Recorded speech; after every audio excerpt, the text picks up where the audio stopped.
Good afternoon.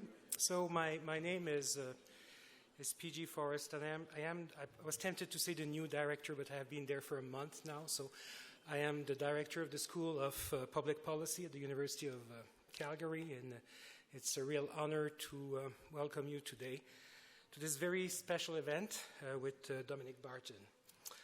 Before I introduce Dominic, let me take just a moment to acknowledge the traditional territories of Treaty 7 First Nations and of the Métis people of Region 3 of southern Alberta.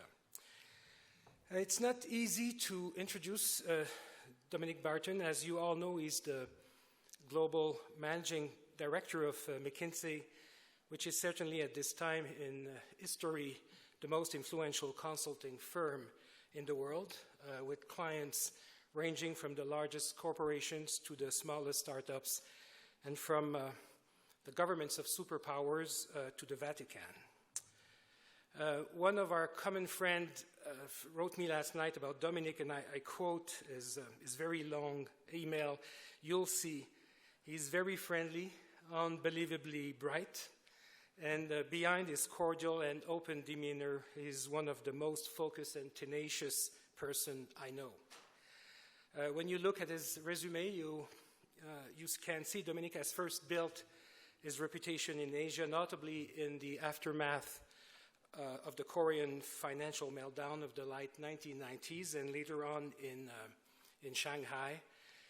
An important aspect of his approach, and I think it has become the signature of McKinsey, is not to look only at the decision itself, but importantly, as a true policy mind, at the way problems are framed and options are developed. I suspect this is why this true citizen of the world has been appointed to chair a new Economic Advisory Council by Finance Minister Morneau. It is, I'm sure again you will all agree, a great news for Canada and the Canadian economy in particular. His talk today is aimed at helping us better understand the global forces at play in the world. I can't wait to hear his remarks. Please join me in welcoming to the podium our special guest, Dominic Barton.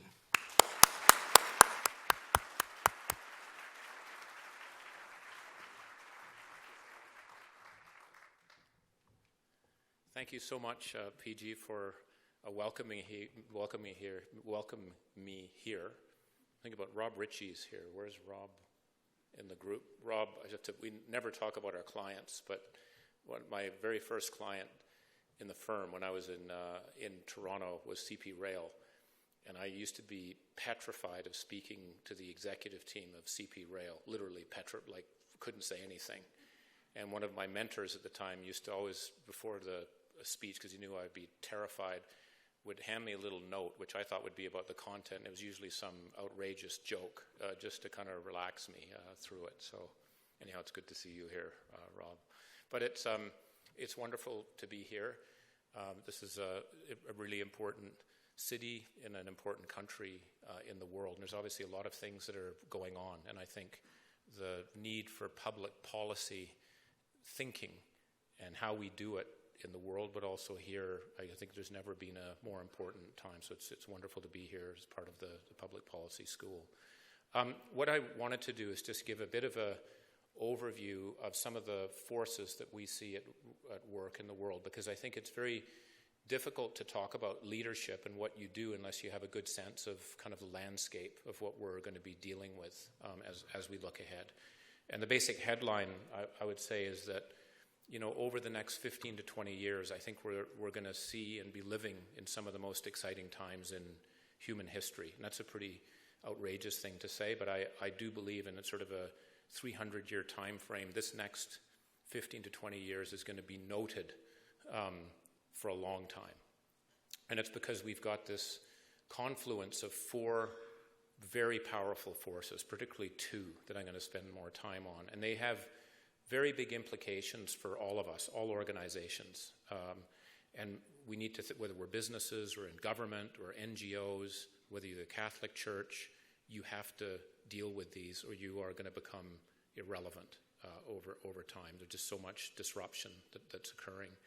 And I think when I come through this, I hope one thing you'll take away is I'm actually very optimistic about this. I'm very optimistic about it in terms of the opportunities that are there. I'm very optimistic about it in terms of the opportunities for Canada with this. But it won't just come to us. If we don't take bold actions, we don't take risk, we won't benefit from it. But there's also a lot of volatility and risk in this time frame. And I think that's going to show a need for resilience as we go through it, and ability to adapt very quickly. So just to go through this, and I'll do this for about 35 minutes or so, and hopefully won't bore you too much. I know some people may have seen some of this before. I see Ron Mannix in the back, he probably could give the speech. The only thing I'd say is, at least, the trends don't change that often. So in a couple of years, if you lose a bet and you have to listen to me, you're going to probably see the same forces, because these are very fundamental. But the four I want to talk about is, one, a very pronounced shift in economic power towards Asia. We're at the beginning of that. I think the 21st century will be seen as the Pacific century. I believe strongly in that. I think Africa, I'm going to talk a little bit about too. Africa is going to come on stream, but a little bit later in past the 15 to 20 years. But it's going to be also a force that we need to reckon with. Technology change. We're of the strong view that the technology change that we're seeing now, which is very disruptive, is the very beginning of actually a significant path of change. Larry Summers talks about being in chapter 1 of a 100-chapter book, and chapter 1's already pretty exciting. I don't know what chapter 10's going to even look like, let alone as we go out. I'm going to talk a little bit about that. An aging global population. This is particularly actually for Canada. We're actually one of the more aging certainly of the G7, but others. That has very significant implications on GDP growth, productivity, on costs. And it's going to force us, I think, to do things in a different way on a number of different fronts, which we'll talk about if we want to continue to grow. And I think also tap into that wise talent. So I often say, as I get older, I think it's wonderful that we're all getting older. But we've got to leverage that wisdom and capability probably in different ways. And then I think we are very much in a new state of globalization. And this is not just in terms of how trade is done, but the type of trade. Data has become one of the fastest and most significant parts of trade flows that are moving on. Geopolitics is back on the scene. When I started in McKinsey in 1986, probably for the first 10 years of my time in McKinsey, geopolitics was irrelevant, actually. It was actually seen as governments weren't actually that important. Governments better listen to the capital markets, because if they didn't do what the capital markets wanted, they'd be punished.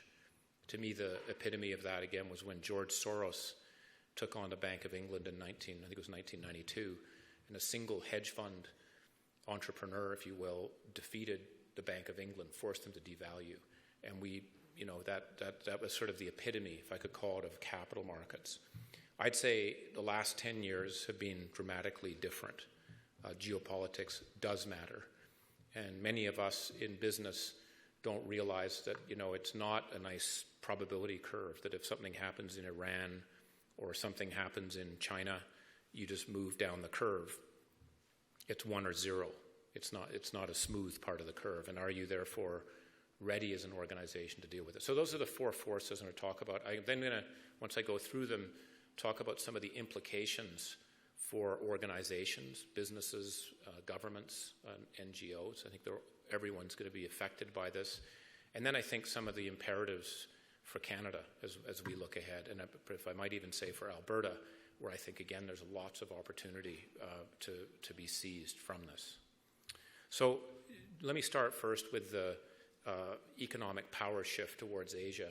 This is a depiction of the world if you were to make it flat and try and balance it on one finger, like where's the center of gravity based on where the GDP is. And in the year 0, it was roughly around northern India was literally where the economic weight was. So you see the importance of what China and India were doing, but also you had you still had the Roman, the Byzantine empires and so forth there. That was really where the power focus was, if you will. And over a 2,000-year period, it moved basically to Iceland as the U.S. economy boomed and grew. Western Europe was moving along. And the thing I would just say is that what's, I think, most hopefully useful from this chart is how fast we are going back to where we were 2,000 years ago. So, 1950 to 2025 will be further east, and it's happening in a very short period. What took 2,000 years is taking, less than 100 years to basically go back. And that's, to me, the mindset we should have. And I think many of us in the West still think the world revolves around the U.S. economy, the European economy, and so forth. That's a lot of our institutions. I think about the Atlantic, there's a number of think tanks that are actually based on that model of the Atlantic, for example, or Brookings, where most of the focus has been, again, on the Atlantic, maybe a bit on the Middle East. And that's changed. And what's driving it is urbanization, particularly in China, but also in Indonesia and India, Bangladesh, and other places. And this urbanization is very much a force of gravity. You can't stop people from moving from rural areas to cities. We think the net impact of that over the next 15 to 20 years is we're going to see 2.2 billion new middle-class consumers. And as I always say when I'm talking about this, there's only one number you remember from this today is that 2.2 billion. That is a very significant growth opportunity that's there in the world, but it's in a different part of the world than we're used to participating in. I'm going to show you later, we've actually diminished or decreased our participation in that part of the world in terms of a relative share over time. Most of them are in Asia Pacific, but it's also Africa, which I'll come back to, some parts of South America, but the bulk are in Asia. And we've never seen that scale of a change in terms of middle class ever in our history. The Industrial Revolution was about 1/1000th of that size, right? And we know what that did to the world. As I said, a lot of this is through cities being built, right? And in China in particular, we right now have about 121 cities that are going through what Shenzhen went through. And this is a picture of what literally Shenzhen looked like in 1980 when Deng Xiaoping was saying, let's experiment, let's try this capitalist system, let's see whether, we don't care if it's a black cat or white cat, as long as it catches a mouse, that type of story. So that was Shenzhen in 1980.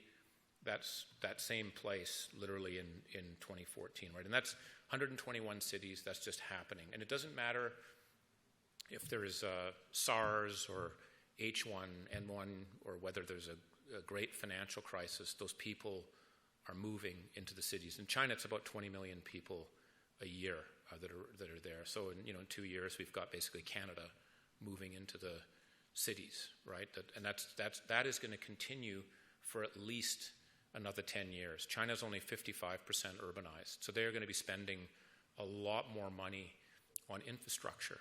I will talk a bit about their shift. They are shifting to more of a consumer services-based economy, less export investment driven, but they still have a lot of investment to do. 50 new major airports are going to be built in the next, 200 small airports. And when you talk about a big airport in China, it's really big. We could put all our 3 top airports in Canada into one of their major airports in terms of the scale of what they're doing. We're also going to see this in terms of where the big companies are in the world. If you look at the Fortune 500, it's been dominated by the West for most of the last 100 years. That's changing very quickly. So half of the billion-dollar-plus companies are going to be coming from the emerging markets, and the bulk of those will be coming from Asia. And we already know who they are. They're growing at 20 to 30% in all different sectors.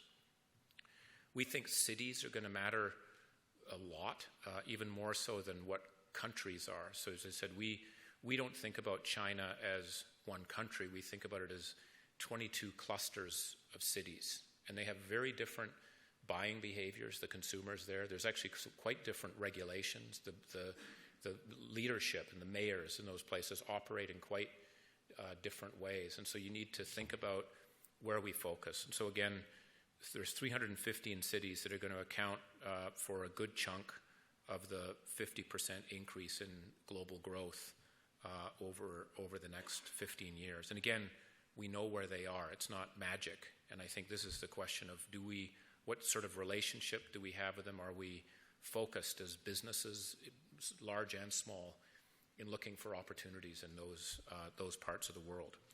I did want to talk a little bit about Africa, because while it's not on the immediate scene, I think there's a lot of myths about Africa. And we should realize, first of all, just the scale of Africa. That Mercator presentation of the world that we all look at often show Greenland looking bigger than Africa. When you actually just think about its size, right? We can put the US, Western Europe, India, and China and still have lots of space in it. So it is a massive part of it. It is the youngest region in the world. It's going to double its population over the next 30 years, right? And young people are going to be actually an asset as you look through it. A lot of people will be looking for that, for growth. And if I take one of the places, I put sort of blue dots on there in terms of areas where there's an area where I think Canadian companies should be focused, because there's some parts of Africa which I wouldn't go into, but there are at least 4 or 5 areas where I think it's important to start building relationships. One of them is Nigeria. A lot of people go to Nigeria. You know, you've got terrorists in the north. It's corruption. Why the hell would you want to go there? Well, you know, Nigeria will have more babies born this year than all of Europe combined. Last year was the same thing, and the year before. So if you're in the diaper business and you're not in Nigeria, you're not going to be a very relevant player. So if you're Unilever and Procter & Gamble, some of your best talent in your firm are in Nigeria, no matter what it's like to operate in. And it's changing very quickly. And again, a lot of the growth in Africa has not come from commodities. That's a part of what they do. It's actually a consumer middle-class revolution enabled by the phone. I mean, the impact of mobile on growth in Africa has just been phenomenal in where it is. And as long as there's stability, because one of the reasons why I think it's been good in Africa for the last 10 to 15 years is because before it was a war zone. I mean, there's just so much instability. You couldn't invest. It was difficult to build. A lot of the talent left the continent.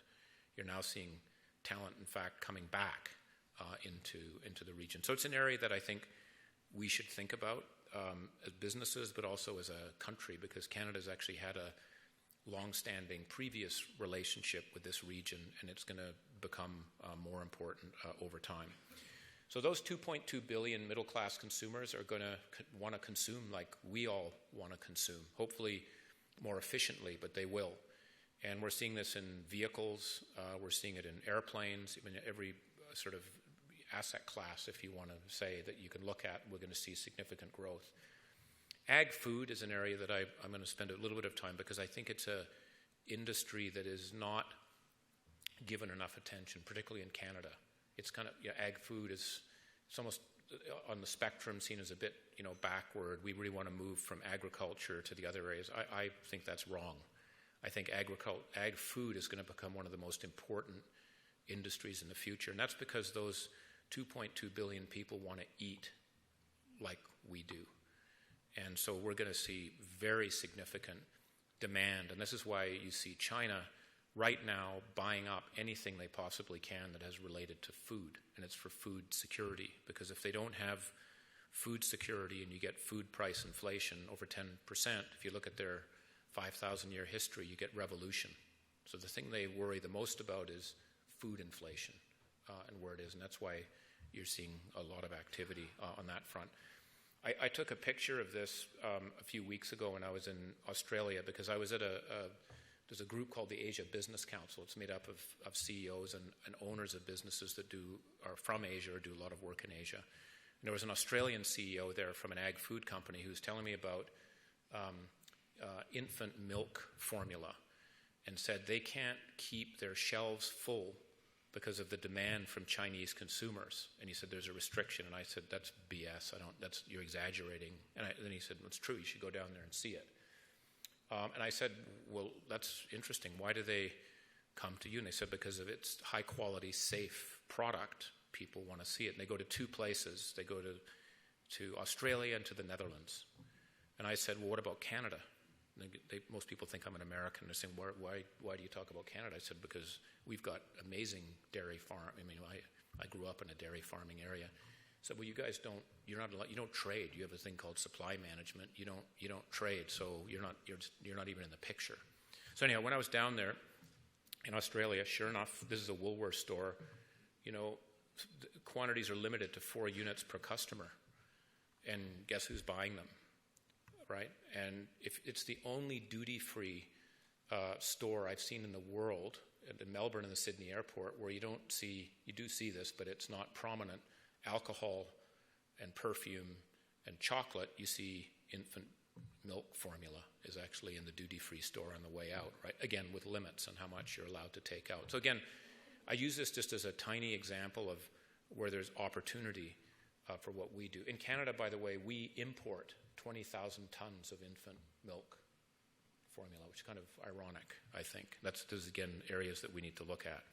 One of the other issues we need to think about with this $2.2 billion and the demand they're going to have on for purchasing vehicles, TVs, scooters, refrigerators, and so forth, and eating like we do, is it's going to put a lot of demand on resources. And this is a result of some work we did with 6 of our clients that use a lot of water, people like Coca-Cola, Syngenta, and so forth. And we looked at we did this with the World Bank, we looked at every basin, water basin on the planet, and did a sort of a supply and demand forecast looking out.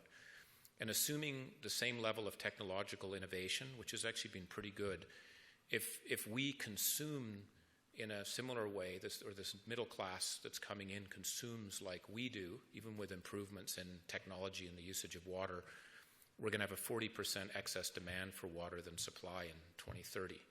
And again, I think you have to be careful with linear forecasts because things obviously change, but I think it gives a sense of stresses in the system and where they are and how we use water. And this is where I think it's going to affect other parts of the world. I mean, if you think in 2007, it took about 1.5 planets, if you will, to be able to fuel the demands we had. If you think, again, in the future with those 2.2 billion, even assuming efficiencies that we have, we all have to think about resource usage. This isn't something for the whack job environmentalists to be pushing on. This is a business issue we all need to be thinking about. And that's why, if I say it, you're seeing more and more businesses that are wanting to own the problem.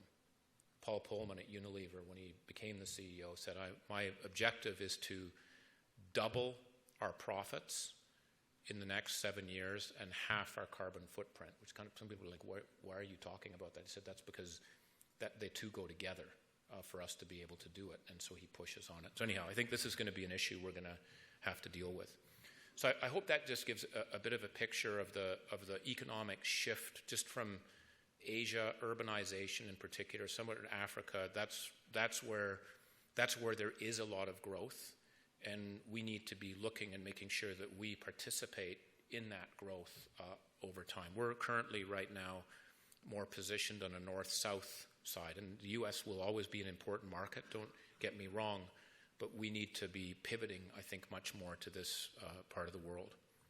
The second big shift is around technology, and this is again is chapter 1 of the 100-chapter book. I'm not going to go through all these sort of 13 disruptors, but you can see they're coming from very many different areas. The mobile internet or e-commerce, I think, is one of the most fundamental game changers. We're seeing the biggest game changing on that side is actually in China. You can't underestimate what Alibaba and Tencent have done to enable many SMEs to participate in an economy that we're not able to participate. I, by the way, think that's also an opportunity for Canada. If we could plug our SMEs into the Alibaba system, I think that would generate a lot of opportunity. And there are examples. I know one particular individual in Penticton who's able to sell a lot of cherries, believe it or not, to the city of Wuhan, because they were on the internet, they were found, and they were able to ship it. So this system is a way to be able to connect our own, even small businesses that don't have the capacity to travel over there and find networks. With e-commerce, you can do more. Autonomous vehicles, energy storage, a lot on biotech. We're seeing a huge wave of change on biotechnology. Blockchain, there's been a lot. Don Tapscott, who's a Canadian, I think, written one of the best books on what blockchain is going to do. And it's, in my view, it disrupts regulators, if you will, and disrupts markets. And we all need to understand what blockchain will do. It's not just to do with the Bitcoin, with a currency. It's to do with transactions, property transactions, and other things that are going on. So lots of changes that are afoot on this in this area. And I think, as you all know, technology is affecting all of us in every part of our lives. And this is just a picture meant to show that, whether you're in your home with your family, whether you're driving to your workplace or commuting to your workplace, what you do in your workplace, how eventually you even interact with your government, you've got the mobile internet, and you've got new providers that are coming into the scene. So everything, in a sense, is being disrupted, especially pain points. If you have any pain points in your value system as a business or as a service, expect it to get disrupted as you go through it. And I think the major drivers of that are really around three things. This is on the technology side. One is just computing power. The second is our connectedness, and the third is the data. And just to give a sense of this, the computing power that we have in a smartphone, whether it be an Android or an Apple system, has more power than what anything we've seen in terms of our sending people to the moon. In fact, a washing machine today has more computing power than NASA had to send a person to the moon in 1969. That's kind of the gap, and that's going to continue, right, as we move ahead. And there's a group, Singularity University, which I'm sure many of you are familiar with, but is looking at sort of technology disruption in a sense to the extreme. And they're here looking at what is over time, the power of computers as we go through it. And we're basically at the level of an insect brain today, which doesn't sound that exciting. The computer can mimic, if you will, what an insect. That's actually quite sophisticated for those of you who are in biology. I think what's interesting is we're heading toward a mouse brain, and by somewhere in the mid-2020s, it'll be the human brain. And then you think about all brains, and you can sort of go a bit crazy with this and say that's science fiction. I don't think it is, because the speed with which this is moving and the relentlessness, regulators can't stop this. These are just done by people that are continuing to push knowledge. And that's why PG mentioned, and this is public knowledge, we don't talk about it, we do work with the Vatican and with the Pope, because, as His Holiness will say, there's nothing in the Bible that talks about artificial intelligence. Things weren't written that way, but they have to have a view about the ethics of artificial intelligence and how that's going to be used and how it works. And so he has sought people who are in that industry to think about, what are we going to do when we get past one human brain, and what machines can do, and where it is. Again, I'm an optimist. I don't think it's going to be the Planet of the Apes or things like that, but I think we have to be starting to think about questions we've never thought about. It's more about the power that we're putting through the system. We have many more devices that are connected than humans. We kind of crossed that path in 2010, and this is important because it relates to the Internet of Things. And I'm going to have to, Rob Ritchie's going to have to check me whether I'm right or wrong on this next particular topic. But to me, the example that I want to use is, and why General Electric has pushed very hard from being, and Jeff Emmett will say it's the biggest corporate transformation in their over 100-year history, to go from a world-class manufacturing, sophisticated manufacturing player to a software company. That's the shift. And one of the aha moments for GE was when they looked at locomotives, and that's just one of the many things they make. They make jet engines and many other things. And I didn't know this, and again, Rob will have to challenge me. The average speed of a locomotive for someone like Burlington Northern in Chicago is about 22 miles an hour per day. That's a way to sort of measure the effectiveness, if you will, of that asset that you have. So here's GE that's putting a lot of money and resources into the metal that's used in making the wheels. They've got the latest advanced materials. The power input-output ratios, the actual design of the locomotive. And it turns out that if you can raise the average speed of that locomotive across someone like Burlington Northern's whole network, that is a very significant bottom line profit opportunity that's there. In fact, much more so than the actual cost of the locomotive. And so what GE said was, my God, here we are building some of the most sophisticated machines in the world, but a lot of the value is actually in how that asset is deployed. And that's where analytics come in and sensors. So if I can get that locomotive to not go through the Chicago yards at noon, but maybe at 2 o'clock in the morning, if I can do preventative maintenance so that I don't take that locomotive off for more than an hour versus 2 weeks, my average speed's going to go up. And so what GE says, we do not want to be disrupted by an Uber-type group of young punks that will come in and basically use our asset and provide the analytics on top of it and actually create more of the value. That was sort of one of the insights. So I don't know if Rob, if that's okay, yeah. He's polite, so he probably is that guy. Okay. But what I'd say here is this is why the Internet of Things matter a lot for everyone in industry, how we use these sensors. And the sort of machine-to-machine economy has now become a very serious part of our economy and how we work. This also goes back to agriculture. Agriculture is not a Stone Age backward business. It's a high-tech area, and you see the Internet of Things now in agriculture. It's being used in beef and dairy farming. I was at a veterinarian's convention in Vancouver about 2 years ago, and the big question was, will we have a job, right? What will the nature of what we do in 5 years from now be, given what technology is doing? You can leverage a veterinarian over a much larger group of, let's say, cattle than you ever can before because of digitization and analytics that goes on. I'm going to, for the sake of time, go through some of these. One of the challenges I think we need to think about with this technology advancement is what it's going to do for jobs.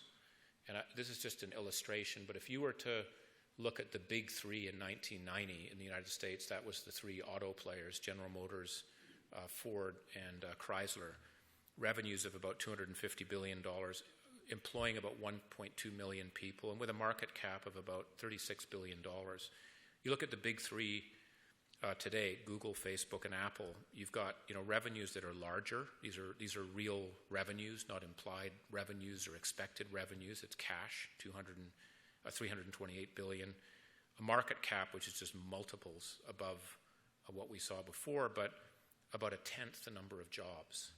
And this is what we're going to have to deal with. And I'm not a Luddite in the sense of, well, technology is going to get rid of all jobs, but we have to think about this seriously, because I think the speed with which this is coming through the system is much faster than we've ever had before.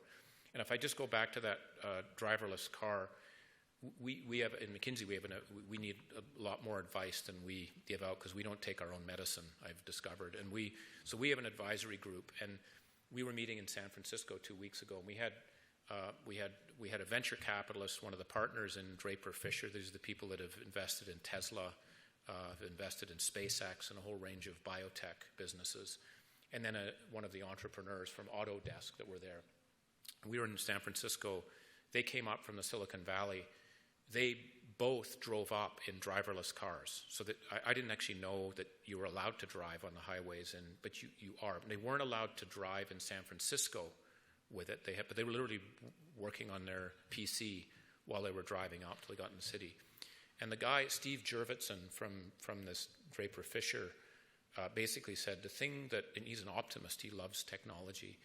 He said, you need to realize that 20% of jobs in the United States are commercial drivers, right?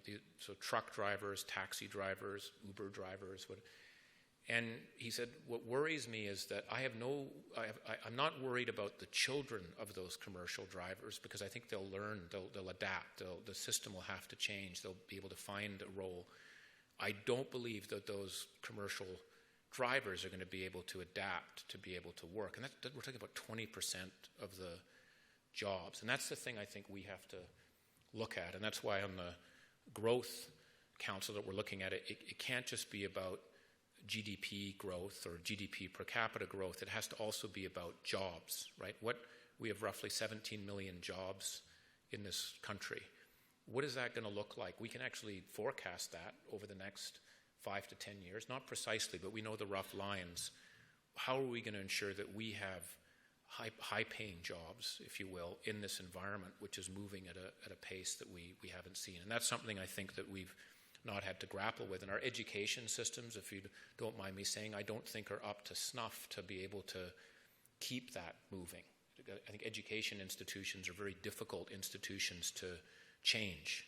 But I think we're going to have to see a lot of that in the K-12, but also on the tertiary side. We're becoming older, as I mentioned. We're going to have, soon, in the first time in history, more people over the age of 65 than under the age of 14. Canada is actually at what I call the tip of the spear in that. Our productivity growth is going to decline, and that's primarily driven by an aging population. It will decline much faster than the U.S., much faster than any of the other G7 countries, including Japan. Part of the reason why Japan is a little less because they've already been declining, but it's a big issue. That's where the curve is heading, and it also will cost more. I mean, the bulk of healthcare costs occur in the last 3 years of a person's life, and so we're going to have to do something different, I think, with healthcare. Trade. So that's on. I'm probably not doing enough justice, but for time, that's the third force. The fourth one is around trade flows, and I think Canada, which used to be in the top 5 in terms of our trade intensity and where we are, we've slowly been dropping down the table. And I think that's, again, because we're not participating in some of the fastest growth areas in the world, which, again, are in the east towards Asia. And that's something we're going to need to move. And we need to very much participate on the data flows, which are becoming a much more important part of what we do. We're seeing many more social issues. We're at a peak point since World War II in terms of the number of migrants. About 60 million people are displaced. We think that number will actually increase. And that's, again, part of the power of the smartphone.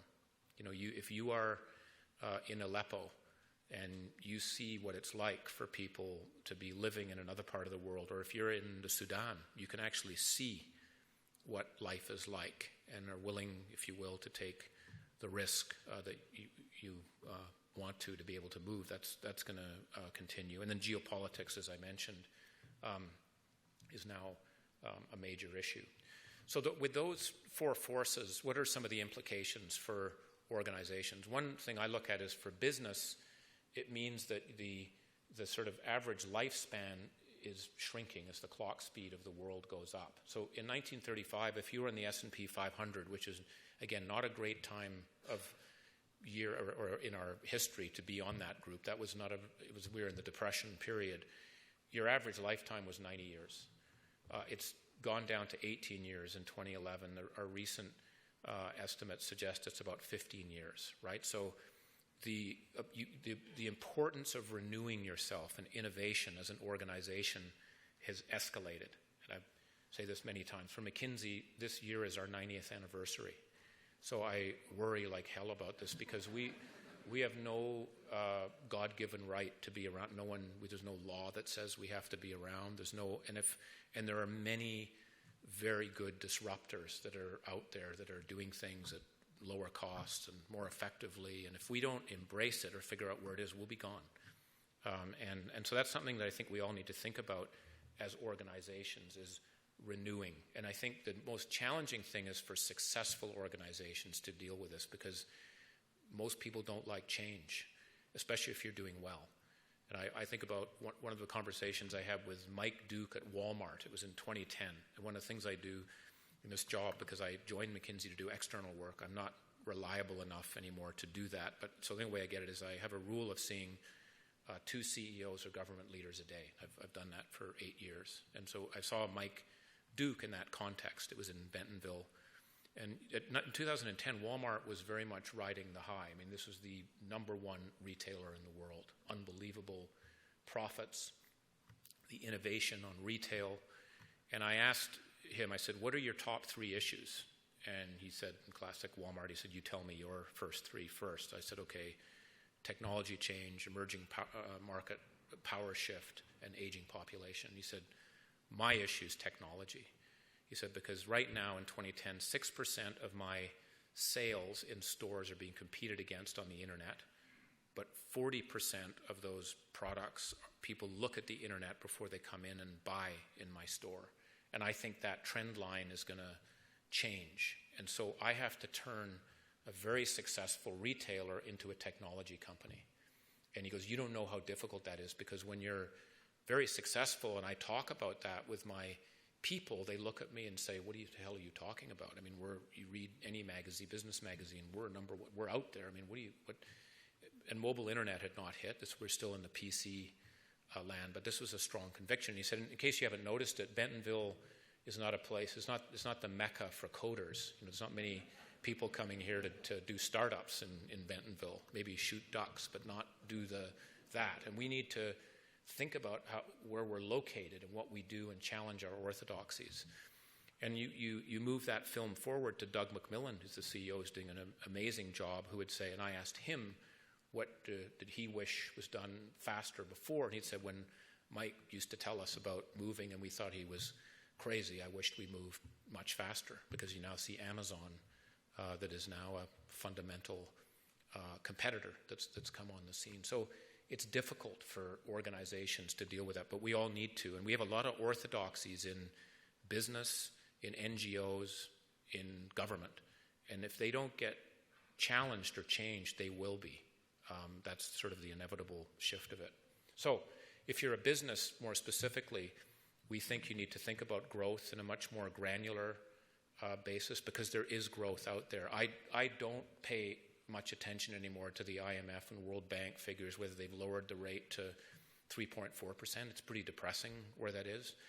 What I would rather do is look at where the granularity of growth is, and there's a lot of growth that's out there. If you are specific enough and use the data analytics, you can find it and you can grow. And top performing companies actually have very high growth rates, even in a low growth world. Reallocating resources. Most companies, including ourselves, look at last year and add 1 or 2% in terms of where resources are allocated. The leading organizations over time reallocate about 10 to 15% of their resources each year. If you do that, you actually outperform. But I don't know if any of you have been involved in organizations for a long period of time.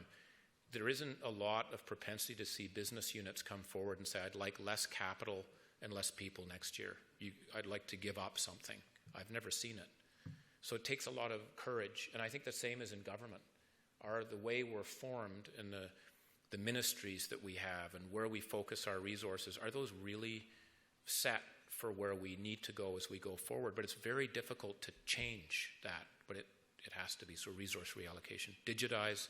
It's probably obvious, but this is a very significant transformation that everyone needs to go through. And I think the consumer is going to drive this because they'll expect it. But again, one of the most powerful effects of Uber, in my view, is not what it's doing to commercial drivers or taxis. It's doing to expectations of consumers on everything. Why can't I get a doctor like I can get a car? It's so easy to find out where availability is, how much it costs, and so forth. Why can't I get that? And I think we'll see it in many other different areas. Flexible organization. There's the basic concept of how we did organization design was based on a fellow who won a Nobel Prize named Ronald Coase. He wrote his paper called Theory of the Firm in 1937. That is actually the basis of a lot of our organization design, even today. But again, the concept of what was done in a firm or in the market was developed effectively, and I'm exaggerating a bit, but not much, but in 1937. With technology today, probably we're going to want to see something different in terms of how organizations are structured. Short-term, long-term, this notion, I think, of businesses and governments have become way too short-term, quarterly driven in the last 20 years, and we need to be thinking more about how we think about building for the long term. To build a business in China takes 10 to 11 years. You need a very brave CEO who's going to invest in China, because a lot of their equity analysts will say, what the hell are you doing? We're not going to see any returns for that period of time. If you're in ag food or you're doing a lot of R&D in pharma, people will say, I want to see the money. And these capabilities take time to develop. And a lot of corporates have a large amount of cash on their balance sheets and are not investing, including in Canada. Right? We have a much lower R&D investment rate than we see in many of the other G7 countries, which I think we need to figure out what are the right incentives to make that happen, and then investing in talent. For the sake of time, I'm not going to go through it. If people want to, if you can't sleep at night, you can look at these slides sometime, and I'll show you. They just try and back up what I was saying. The only one I might point out is Hire. This is a company that makes the washing machines that now have more computing power in them than NASA had. And they've just bought GE's appliances business. This organization a few years ago decided to take their 80,000-person organization, which was very much structured in a classic pyramid, right, with business units and all the structures that we're used to, and they did a complete reorg. And what they did was effectively move from 80,000 people in a hierarchy to having 2,000 business units of 40 people. And I can guarantee you there would be no one in their right mind at McKinsey that would recommend that. If we were there, they never asked us, which is fortunate for them. We would say, do not do that. It's chaos. You can't do it. Well, they did it, and the performance and the R&D and the intensity in that organization has just fundamentally transformed itself. Again, I don't have time, I think, to go through it. If you look at Apple, it's very interesting just how Tim Cook looks at how they're organized. He doesn't think about boxes and lines. He thinks about people reporting in from all sorts of different parts of the organization that matter for that particular time, and then they change again in 6 months as they go through it.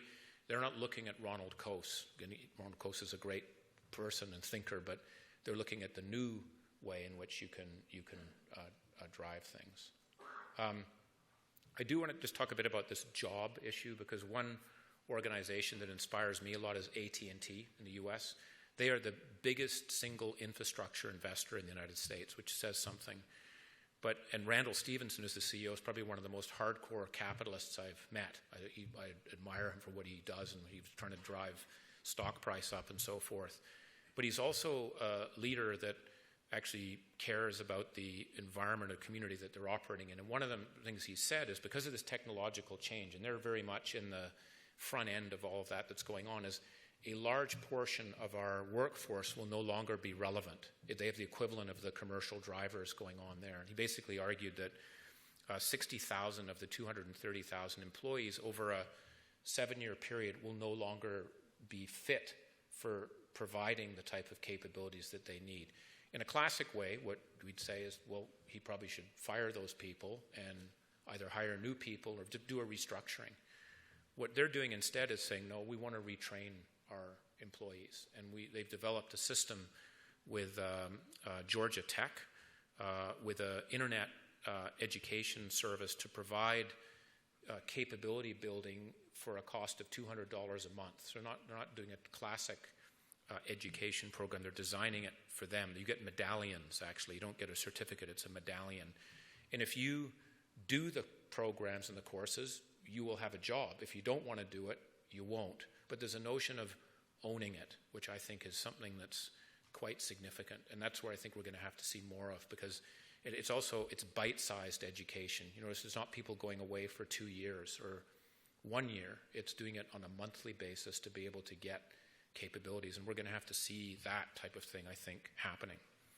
If I think about Alberta or Canada more broadly, I think, it's clear, at least in my view, you should push back on me if you think I've drank the Kool-Aid for too long, but I think we have to pivot much more of our trade towards Asia. It doesn't mean we ignore the U.S. That's always going to be important, but they're not either-or decisions. They're ands. We can do both. But it does mean some resource reallocation in terms of where we spend our efforts building relationships, what type of free trade agreements that we have with various parts of that region. Innovation, I think, is going to be absolutely critical. And energy, again, I'm of the view that commodity prices are going to go back up. I don't know the exact timing. I personally think maybe for 3 or 4 years they'll be where they are. But with 2.2 billion people, I cannot believe that energy prices, food, copper, they're going to go up. And so we're in a window right now for the country where I think we should be going like gangbusters to build the non-commodity side, because we've got an exchange rate that gives us an opportunity. But also, how are we going to leverage things when they move back up? This is going to be a very big opportunity because we're going to have both. And I think we need to think about innovation in that whole area and think about getting R&D resources from other parts of the world. That's why I think in Calgary and in Edmonton, there's a lot of R&D money, for example, in China that should be being invested here with our universities and research institutions. Immigration, I'm a huge believer that we should be having way more students from other parts of the world coming through here. Australia's third largest export are students. They have over 600,000 tertiary students from Asia that are there in their universities. We have about 200,000. Our universities are highly regarded, but we don't have a very, very coherent way in which we go after that group. And I think immigration, will be a very good thing for us, especially students, because hopefully many of them will stay. And they'll create jobs and I'll move it forward. But I think this is something that we need to look at. And then I think there's some sectors that are going to matter. As I said, energy, I think, will always matter. I think we have to think about more effective ways of getting our energy to the markets, especially to Asia. We have to bite the bullet. That's my own personal view, and get on with it. And when I look at what's happening in Australia, what the Russians are doing, we've got to get moving on and building our transportation pipeline systems to be able to participate in that. And there are examples of how countries have done it. It's not impossible. It takes leadership and courage, but we can do that. I think there's a huge opportunity, as I said, in ag food, education, healthcare services, and even tourism. We don't get anywhere near our fair share of the Asian tourists. There are about 100 million trips done a year. Canada gets a very small fragment of what that is, and yet when you ask a Chinese tourist the criteria of places that they want to go to and match it against where they go to and where we are in various different parts of Canada, we're at the high end of the scale, but we're not participating. And the Chinese tourist spends more money on a trip than an American tourist, right? This isn't going to, low-cost hotels and doing things that they spend money, but we're not participating. So there's lots of opportunities. And again, for the sake of time, I'm not going to go through all these. These are just our, we had a much higher share of China's imports in the past than we do today. We've basically moved backwards in a region that's growing. We're obviously very much focused in this province on the United States. That's understandable. We've got to swing it pretty hard. We do have tech hubs and innovation hubs, but if you actually benchmark them against others, we are getting about a sixth of the value from them. And I think that's a whole area we want to unpack, because I think we can create a lot of jobs, a lot of companies, a lot of opportunities through thinking about how we do innovation. I'm going to skip these. I've talked about the automation.